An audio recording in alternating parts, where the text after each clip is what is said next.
สมสกูบอกในเบื้องต้นอีว่าเป็นเทคนิคง่ายๆในการกดเช็ครถก่อนออกจากบ้านง่ายยอดอีหยังเพราะแต่ละจุดที่เพิ่นบอกมาหันมันมีขีดให้เฮาสังเกตขอแต่ให้เฮาใส่ใจในนึงในการกดเช็ครถนะสกูเนาะ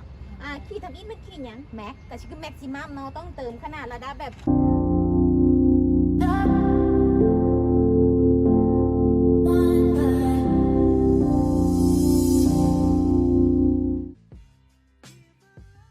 สบายดีมาพบกับสาวคู่เจ้าฮู้เฮียนทิพย์วิชาชีพการขับขี่กันอีกแล้วมือนี้สาวคู่จะพาพวกทานไปเฮียนฮู้วิธีการกวดเช็ครถก่อนออกจากบ้านหรือก่อนเดินทางแบบง่ายๆที่ไผ่ๆก็สามารถเฮ็ดได้บ่จะเป็นต้องเป็นซางเนาะซึ่งเป็นวิธีกวดเช็คแบบเบื้องต้นแต่ถ้ากรณีเฮากวดเช็คไปแล้วพบเห็นปัญหาหลายๆอย่างที่เฮาบ่สามารถแก้ไขได้เฮาก็ต้องได้เพิ่งพาผู้เพิ่นชำนาญทางเนาะก็คือสร้างนั่นเองให้เพิ่นมากวดเช็คคืนให้หรือนำรถของทานเข้าศูนย์ก็จะเป็นการดีเพื่อบ่เป็นการรอซ่าเฮาไปเบิ่งกันเลยสบายดีสาวครูสบายดีนี่คือสาวครูน้อยสาวครูคนเก่งคนงามจากโรงเรียนทิพย์วิชาชีพการขับขี่ของพวกเขา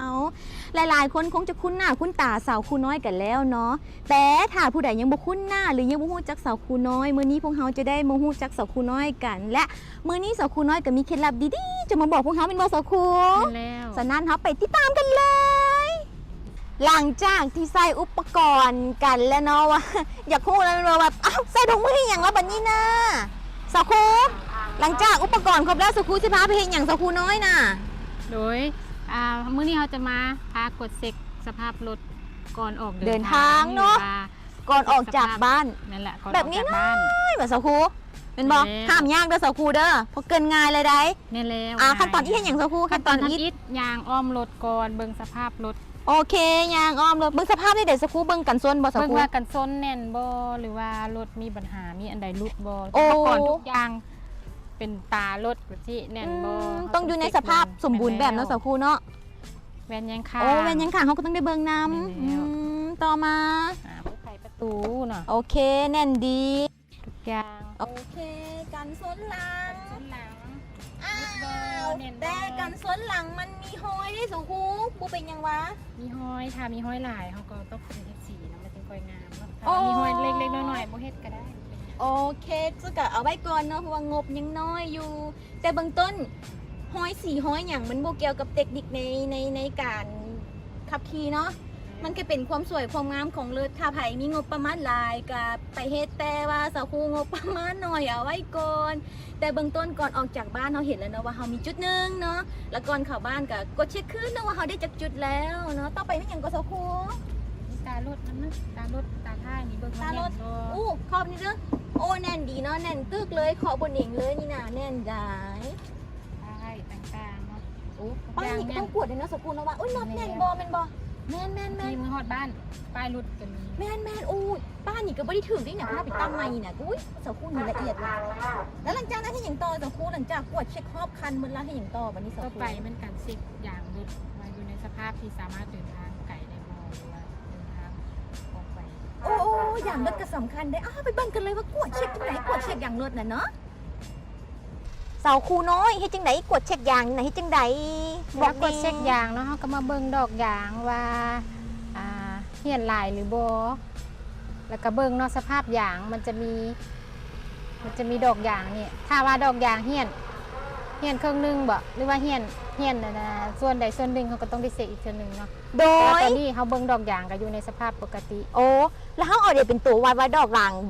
ยางเขายังหน่อยหรือยังหลายนี่เขาจะมีจุดสามเหลี่ยมนี่ให้เบิ่งมีจุดสามเหลี่ยมให้เบิ่งถ้ากรณียางมันเหี่ยนจนบ่ฮอดปลายสามเหลี่ยมนี่ถือว่าต้องได้เปลี่ยนต้องได้เปลี่ยนนะเพื่อความปลอดภัยในการขับขี่เนาะเพื่อให้ยางรถมันเกาะหนทางได้ดีแม่นบ่หาก็เข้าใจอันเลี่ยมเป็นกีบนี่เอิ้นดอกยางเด้อเอิ้นดอกยางเด้อเข้าใจผิดตั้งนานบ่ฮู้ว่าเอิ้นดอกยางแล้วนอกจากเฮาเบิ่งยางรถแล้วเฮาต้องเบิ่งลมรถแนวใดว่าเหมาะสมแล้วสิหั่นน่ะเฮาทุบเบิ่งเอาวะหรือจังได๋นี่บ่เบิ่งลมรถนี่เฮาก็ต้องได้เข้าห้านให้เพิ่นเบิ่งให้ให้เบิ่งนะว่าถ้าเฮาสังเกตว่ายางเริ่มแบนลงแล้วเนาะเฮาก็ต้องได้เข้าเฮาสังเกตด้วยตาเปล่านะว่ามันมี เป๊ะออกมานิดนึงแปลว่ามันอ่อนมันหับน้ำหนักลดแล้วก็ยางอ่อนหับน้ำหนักลดจะบ่ได้ดีปานใดมันจะมีหูปเป๊ะออกมาหน่อยนึงเนาะถือว่าคันบ่มั่นใจก็เข้าศูนย์เนาะว่าเอ้ายางเฮานี่ลมพอบ่พอบ่ให้เพิ่นกวดเช็คให้เนาะหรือว่ามันหัวมันหยังเบิ่งไหนบ่เนาะเพิ่นเนาะแล้วสาวครูถ้ากรณีอันนั้นหัวนี่นะมันบ่มีนี่มันเป็นหยังบ่สาวครูนี่นะหัวล้มนี่นะ หัวอัดจุกลมนี่ แม่ บ่ น มีบ่เป็นหยังเนาะ บ่เป็นหยังเนาะ บ่เป็นหยังแต่ถ้าจะให้ดีก็มีไว้ โอ้ เพื่อว่ากันบ่ให้คนมากด อืม นอกจากว่าวาวอยู่ในนี่มันนั่นจุกลมนี่นะ อืม ถ้ามันหล่มมันก็จะเฮ็ดให้ยางเอาหัว อืม ยางเอาหัวออกมา นี่เป็นเคล็ดลับอีกเคล็ดลับหนึ่งเด้อว่าเห็นหลายๆคันนั่นบ่มีจุกหัวลมแล้วก็ปล่อยให้มันบ่มีบ่ได้มีแต่โกงเดียวได้มีทั้ง4ล้อเลยบ่มีหั่นอันนี้ขอโทษหลายๆอันคันว่าบ่มีหั่นน่ะอันคันว่าบ่มีแล้ว มันก็บ่ได้เป็นหยังเพิ่นว่านี่แต่ทางที่ดีให้มันมี แต่ถ้ากรณีมันบ่มีพวกที่บ่หวังดีก็มาหั่นไปปล่อยลมเฮาเฮ็ดให้เฮาเสียเวลาต้องเอารถไปจอดเพราะเฮาบ่ฮู้ว่ามันเหี่ยวย้อนหยังอันนี้ก็เคล็ดลับเล็กๆน้อยๆอันนึงเนาะแล้วนอกจากกงแล้วอะไรอีกสักครู แล้วก็เบิ่งดอกยางเนาะถ้าว่ากินบ่สม่ำเสมอเนี่ยต้องไปเช็คช่วงล่างเบิ่งช่วงล่างเขาอาจมี อ๋ ปั อ ญหา เดี๋ยวกินบ่สม่ำเสมอ แม่นเลย เป็นคลื่นวะ บ่แม่นคือลักษณะ กินบ่สม่ำเสมอแปล ด ว่า อกยางอยู่นี่ยังเต็ม อืม แต่ว่าอยู่ข้างในอาจจะเหี่ยนแล้วแบบสิ โอ้ มันจะกินบ่สม่ำเสมอเนี่ยแสดงว่าช่วงล่างเขามีปัญหา แล้วเขาจะฮู้ได้ไงว่าดอกอย่างข้างในเขาเหี่ยน เวลาขับเขาฮู้สึกบ่ เขาเบิ่งเลยเขาสังเกตเบิ่ง อ๋อ เขาจะเห็น เขาต้องได้จับได้รูปได้ เขา คำ เบิ่งเลย พิ่น เบิ่ง เนาะ ในอย่างถ้าว่า เพิ่นมันฮู้ ถ้าว่า เลยบ่ แม่นแหละมันเหี่ยนบ่สม่ำเสมอเอาก็ถือว่าช่วงล่างเขามีปัญหาแหละ โอ้สมซื่อสาวครูน้อยอีหลีได้ทั้งเก่งทั้งงามนอกจากเก่งงามแล้วยังละเอียดอีกสำหรับอย่างรถเพียงอย่างเดียวเท่านั้นเขาได้ข้อมูลไปตั้งหลายอย่างให้ศึกษาเฮียนฮู้เอาเด้อเป็นเคล็ดลับดีแท้ๆได้สาวครูขั้นตอนต่อไปเขาสิไปกวดเช็คจักรรถแม่นบ่ แม่นแล้ว ก็แล้วก่อนที่เขาสิกวดเช็คจักรรถได้เขาต้องเฮ็ดจังได๋นี่สาวครู เขาต้องเปิดฝากระโปรงก่อน แล้วบอลเปิดฝามันอยู่ไส จะอยู่ในรถเนาะ โอ้โห เรื่องคนขับ แต่ต้องเปิดประตูกันเด้ออย่าลืมล่ะเปิดฝาบ่ได้ถ้าบ่เปิดประตูน่ะอยู่ใส่สาวครูหม่องเปิดน่ะ บนเปิดฝากระโปรงเนาะจะมีรูปรถแล้วก็มีรูปฝากระโปรงเงื้องขึ้น เมื่อเขาจะเปิดเขาก็ดึงขึ้นมันจะดังเรือกแล้วก็วาง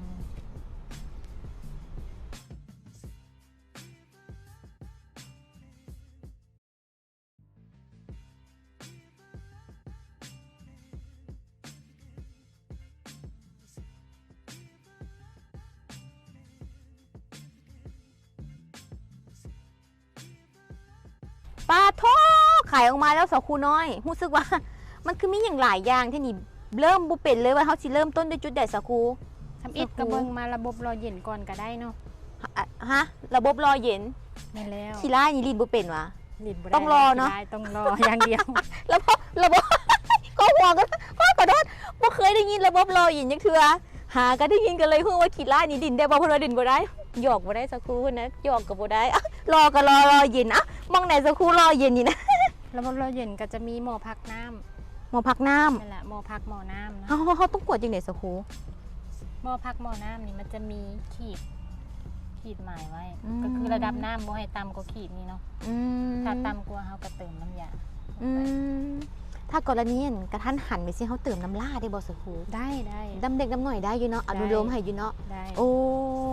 ยังได้อยู่เนาะยังเติมน้ำลาได้อยู่ แต่ว่ารถแต่ละคันนี่น้ำมันจะสีต่างกัน อันนี้แล้วแต่บริษัท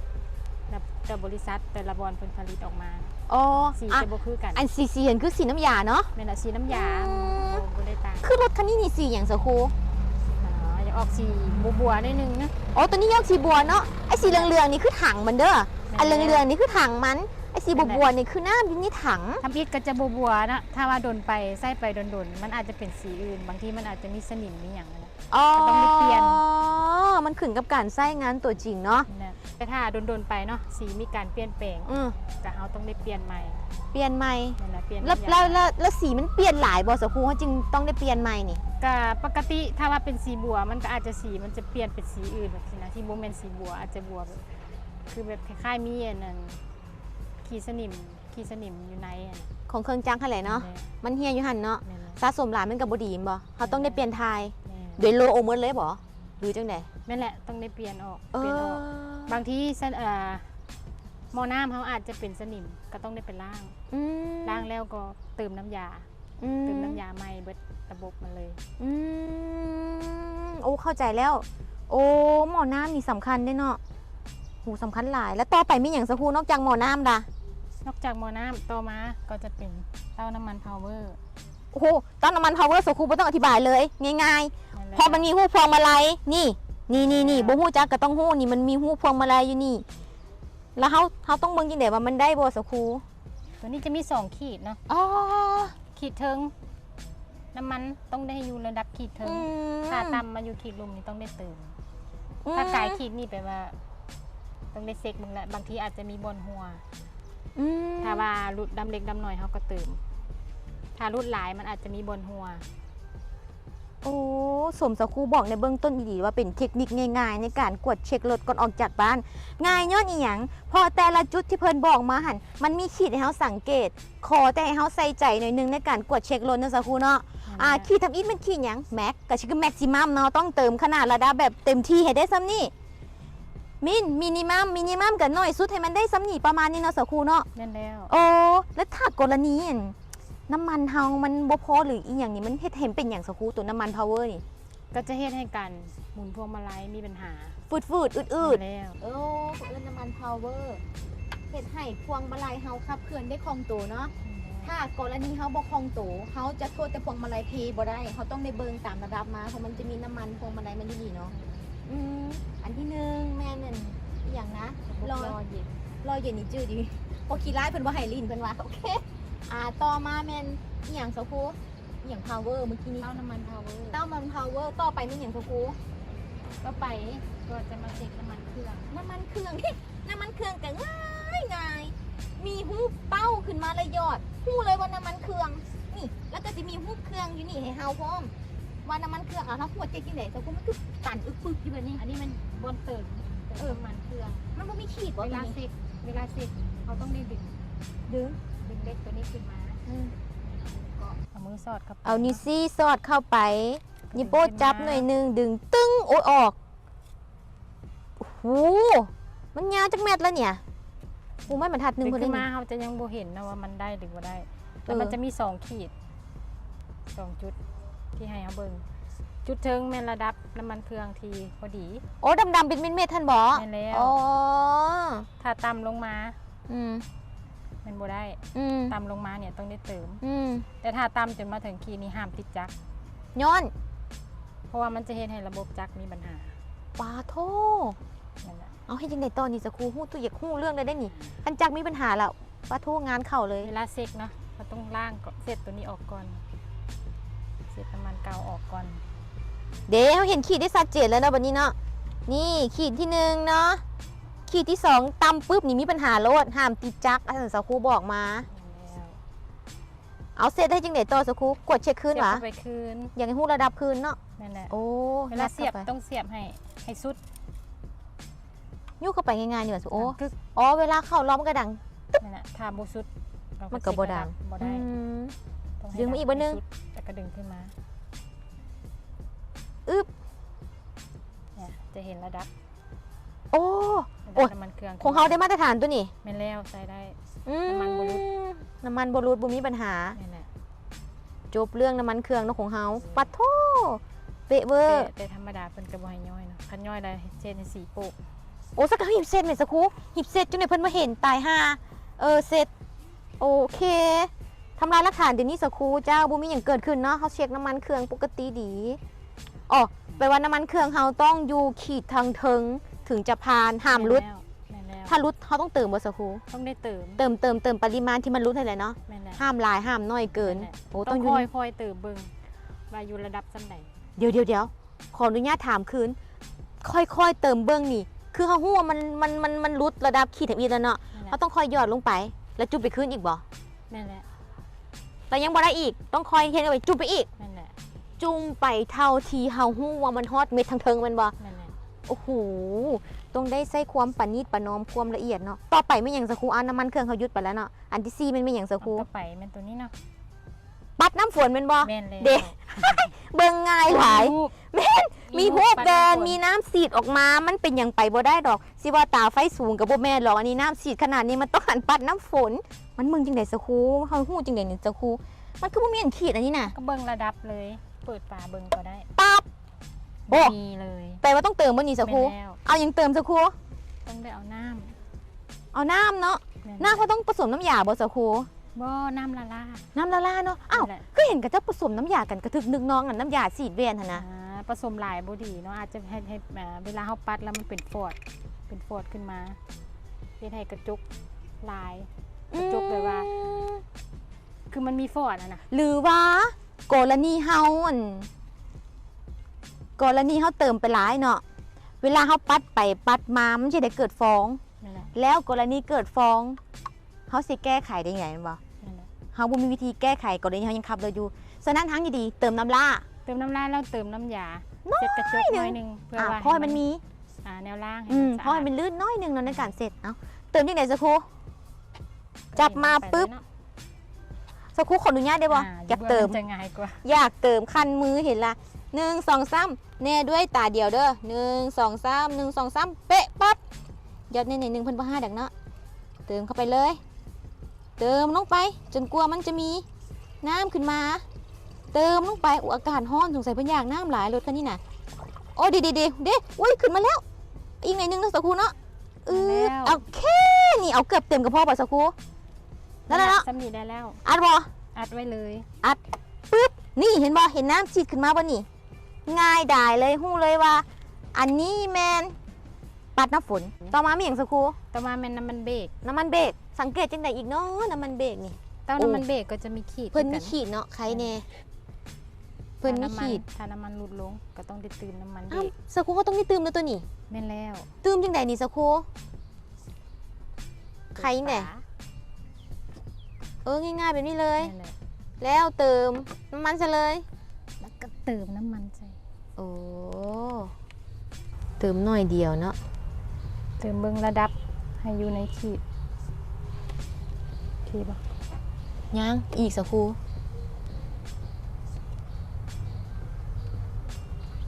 พอสักครูมันจะกลายไปได้สักครู กลายไปแล้วนึง ได้บอสักครู ได้เพราะว่ามันเงียง อ๋อถังมันเอียงเนาะลืมขึ้นถังมันเอียงเด้อคันเฮาเบิ่งทั้งข้างเขาจะฮู้เลยว่าคอมันเงียง มันบ่เป็นถังตั้ง เติมแล้วถือว่าจบเนาะ แม่นแล้ว น้ำมันอยู่ในขีดระดับที่เหมาะสมตามที่เพิ่นกำหนดไว้ต่อมาไม่หยังสักครู ต่อมาเป็นหม้อไฟ หม้อไฟเฮาสังเกตจังได๋นี่หม้อไฟ หม้อไฟจะมี3ประเภท อืม หม้อไฟแห้งหม้อ โด ไฟ ย น้ำ โดย แล้วก็หม้อไฟแบบไฮบริด อืมแล้วของเฮานี่หม้อไฟหยังสักครู ของเฮานี่หม้อไฟแห้ง โอ้แห้งเนาะ แม่นแล้ว รู้สึกว่าเพิ่นใส่แน่นดีเนาะ แม่นแล้ว เฮ้ยน็อตอีหยังตะพึดตะพือเลยเอาแล้วเขาต้องเบิ่งจังได๋นี่ ตัวนี้ ว่า จะเป็นขาจับไว้เพราะ ไม่ ว่า มันหนิง หม้อ วะ ไฟมันหนิง แล้วเขาจะสังเกตจังได๋ว่าหม้อไฟเฮายังไฟดีอยู่โอเคอยู่ สำหรับหม้อแห้งมันจะมีเป็นตาอยู่น้อยๆนี่เนาะ อ๋อ มีกระจุกเนี่ยเวลา โดย เราส่องเข้าไปเขาจะเห็น ถ้าว่าเป็นสีเขียวก็แสดงว่าหม้อไฟยังใช้ได้ มันจะมีสันสีๆนะฮั่น แม่นแล้ว โดย ส่องเข้าไปจะเห็น สีเขียว ถ้ามันเป็นสีอื่นอีกเด้ ถ้าว่าเป็นสีขาวแล้วจุดทั้งกลางเป็นสีดำต้องได้เอาไปซากแสดงว่าหม้อไฟอ่อน อ๋อฉะนั้นต้องได้มันสังเกตหม้อไฟ แต่ถ้าเป็นสีแดงต้องได้เปลี่ยนหม้อไฟ เปลี่ยนอย่างเดียวซากก็บ่ได้ หม้อไฟเสื่อมแล้ว โอ้แปลว่าเสื่อมแล้ว นั่นหะ แล้วอายุการใช้งานดนบ่สักครูหม้อไฟนี่ แล้วแต่การใช้งาน โดยเฉลี่ยแม่นประมาณจักเดือน6 เดือนบ่สักครูเนาะ ก็ประมาณนั้น6 เดือนขึ้นไป คันครับทุกมื้อทุกเว้นนี่ก็เนาะ ก็ประมาณนั้น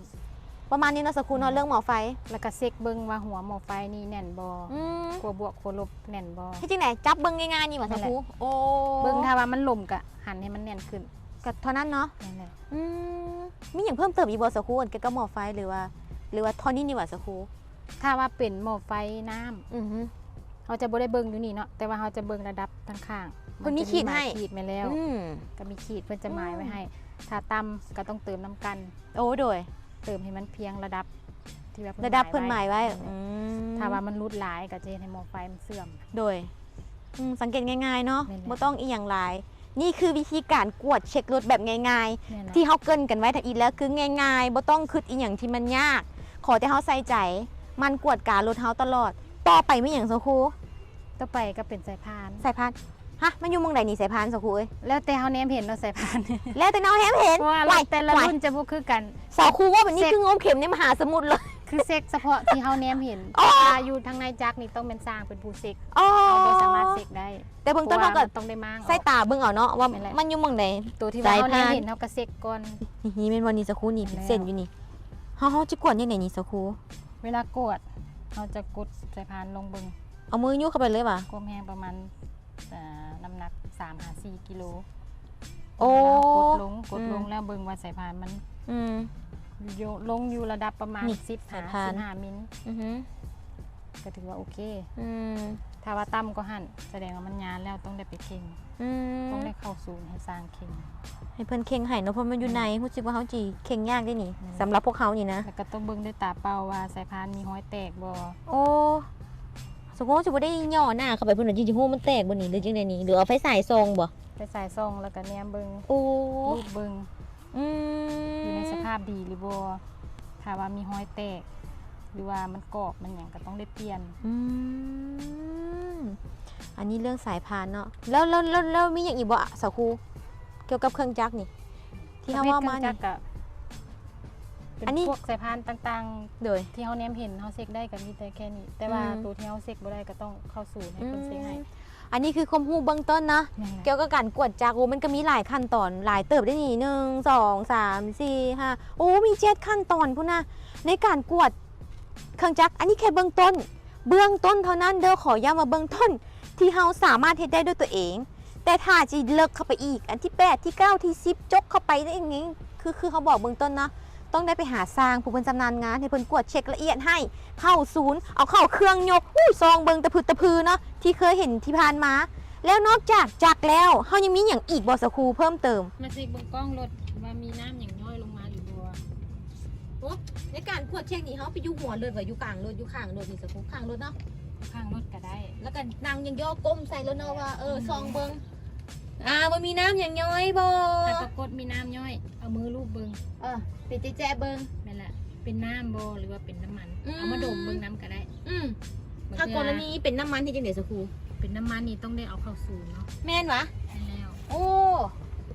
ถ้าเป็นน้ำก็ถือว่าจบไปเนาะ ถ้าเป็นน้ำก็จะเป็นน้ำแอร์ น้ำแอร์ถือว่าบ่มีปัญหา ปัญหา แต่ถ้าเป็นน้ำมันนี่ด่วนเลย ต้องได้เอาเข้า ด่วนบ่ ด่วนเลย จอดไปด่วนให้อันตรายนะสครู แม่ เนาะ แล้ว หลังจากกวดเช็คภายนอกกันแล้ว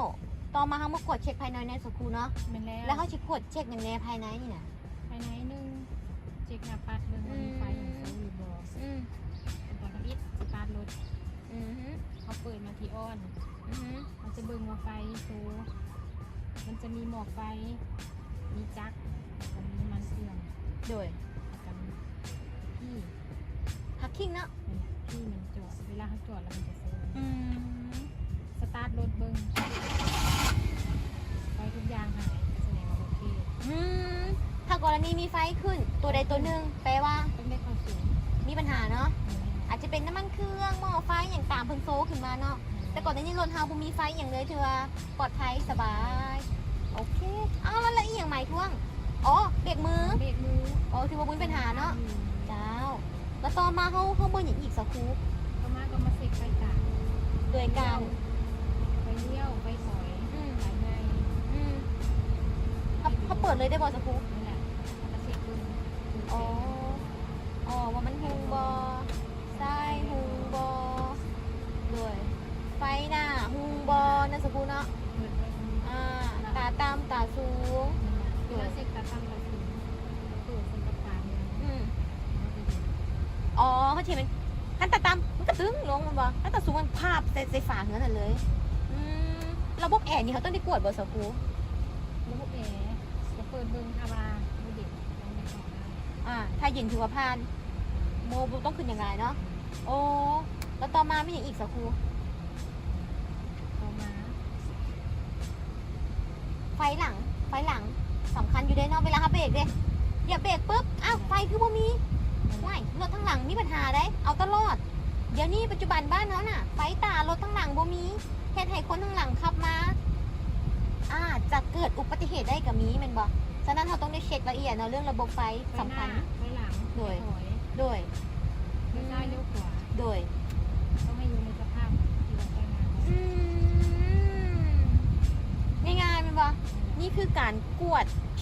ายในรถโมมีอย่างไรเนาะสภาพเบรกมือยังดีบอเกียร์ยังโอเคบ่ได้ลุยบ่ได้เหี่ยนแอร์เย็นไฟมีกระจกซองหลังยังครบก็ถือว่าโอเคนะสาวผู้เนาะภายในเขาบ่ได้มีอย่างเนาะประมาณนี้หลังจากเราได้กวดเช็ครถภายนอกแล้วก็ภายในกันแล้วสิ่งหนึ่งที่เรายังขาดบ่ได้สาวครูน้อยมีอย่างสิ่งนั้นที่เราขาดบ่ได้เลย 1ก็แม่นหนังสือรถ ม 2ใบขับขี่ โดย 3ต้องกวดเช็คเบิ่งว่าเทคนิคและประกันภัยยังหรือบ่ โอ้ ถ้าเบิดก็ต้องไปต่อ โดยเกี่ยวกับเอกสารรถเนาะ แน ประมาณนี้เป็นจังใดหลังจากที่ว่าได้เรียนรู้การกวดเช็ครถก่อนออกจากบ้านแล้วก่อนออกเดินทาง ง่ายบอหรือว่ายากโพด ถึงจังใดก็ตามในเมื่อเบิงกันไปหมดแล้ว อยากให้ทุกคนไปเฮียนเฮ็ดแล้วก็ลองปฏิบัติเบิงเพราะว่าตัวทานรถของทานและก็ผู้โดยสารของทาน จะได้มีความปลอดภัยยิ่งขึ้น ที่สำคัญกรณีก่อนที่เฮามีแผนว่าจะออกเดินทางไปต่างแขวงเฮาต้องได้เอารถเข้าไปกวดเช็คยูศูนย์ล่วงหน้าอย่างน้อย1เดือนหรือ2อาทิตย์เอ้าเป็นอย่างคือเอาเข้าไปไวแท้โอ้ยทิศหน้าไปกวดก็ได้ตี้กันจะไปทิศต่อไปมีเหตุผลเนาะย้อนหยังการกวดเช็ครถเฮาต้องเผื่อเวลาในหลายๆด้านก็คือ ถ้าเข้าไปแล้วกรณีพบเจอปัญหารถที่มันแก้ไขยาก หรือว่าแก้ไขบ่ตกเฮาก็จะมีเวลาเผื่อเมียน 2. ถ้ากวดรถมาแล้วเอาลองเอาไปขับขี่เบิงว่าสิ่งที่เฮากวดมามันดีขึ้นบ่หรือว่ามันยังแก้ไขบ่ตกอันนี้ก็ต้องได้เผื่อเวลา 3. บ้านเฮามีบุญมีศีลหลายเนาะแล้วก็รถก็จะไปอังอยู่สูตรหลายฉะนั้นเฮาต้องได้เผื่อเวลาในหลายๆด้านจากนี้ไปต้องขอบใจทุกท่านที่ติดตามชมคลิปของพวกเฮาจากโรงเรียนทิพย์วิชาชีพการขับขี่สุดท้ายนี้พวกเฮาทั้งสองคนต้องขอลาไปก่อนขอกล่าวเข้ามาสบายดีบ๊ายบาย